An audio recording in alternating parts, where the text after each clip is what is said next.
Hey there, Bruce the Budget Aquarist here. Hopefully you're all doing fantastic on this lovely cold Midwest day in the United States. Don't know where you are, but man, our weather's been lousy. Hey, anyways, wanted to do a real quick video just showing off, talking about African leaf fish. Now, these are sold at our local pet stores for usually around $7 or $8. They're usually extremely tiny.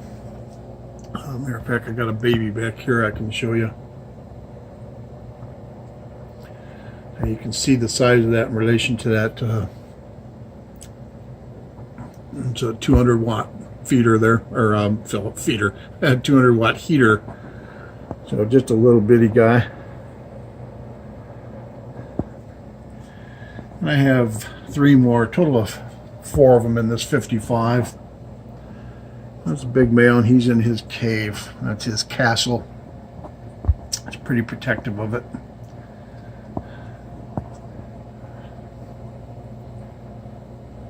My next youngest one.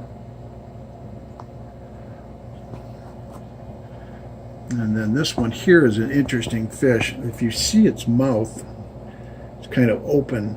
This was actually a deformed fish that I went ahead and bought. They gave it to me at a discount.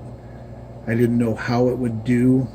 Its mouth is forever open, in kind of a half curved open style. And you can see the right side gill is its right side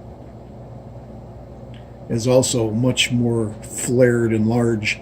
Now, it's been this way forever, since it was as small as this little tiny guy back here. So it's been this way a long time.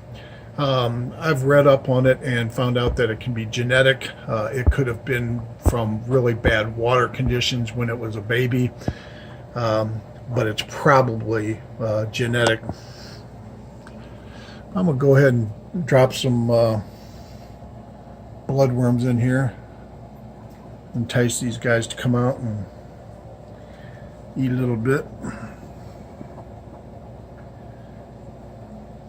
Old young blood there, he's first out. You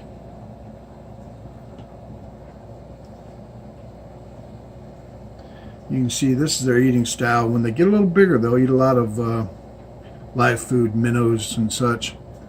There's the big guy. He's just sticking his head out of his cave and grabbing stuff passing by.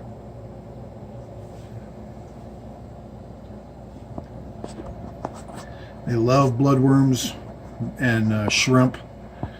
They'll eat some flake food. They love live food.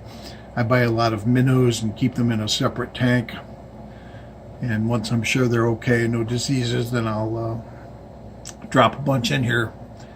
But they're pigs. They'll eat a couple of dozen of them in a matter of 2 days.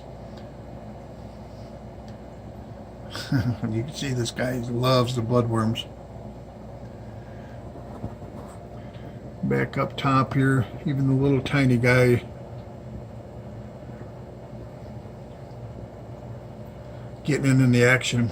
If you notice the curve of its tail as it's floating around, they do that quite a bit, because what happens then, once they straighten that out, that tail, they have it's an instant, just a bolt of speed. So a lot of times they'll just float around the aquarium like that, like a half curled up leaf. And then when something's in front of their mouth, they'll just straighten that tail out and strike instantly. Plus, despite the tiny looking mouth, it's pretty long, and it will open up pretty pretty decent amount. But these are great fish. They're very slow growing. They like caves, dark spots. As you can see, they will pick food up off the bottom if need be. Like all my fish, these guys are extremely spoiled.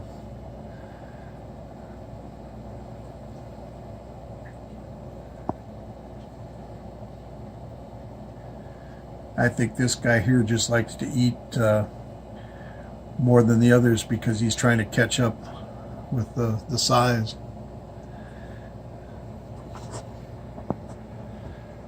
I found they generally get along well. Every now and then the big one will chase the smaller ones out of his cave. This little one stays off by himself. I'm sure he's trying to make sure he's not going to get eaten by something.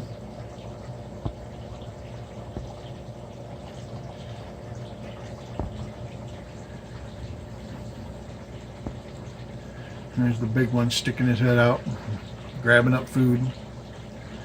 I have one little female firemouth cichlid living in here. She was getting picked on by some other fish, by a male firemouth.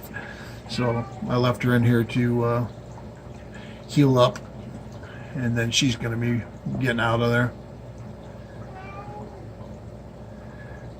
See, that's why she's getting a little aggressive now too. But anybody considering these, they're great fish. Like I said, very slow growing.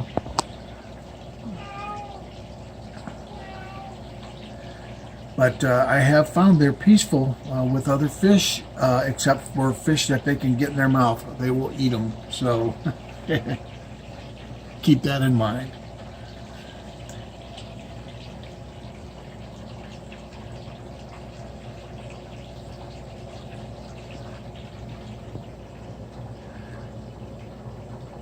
Big Daddy in there.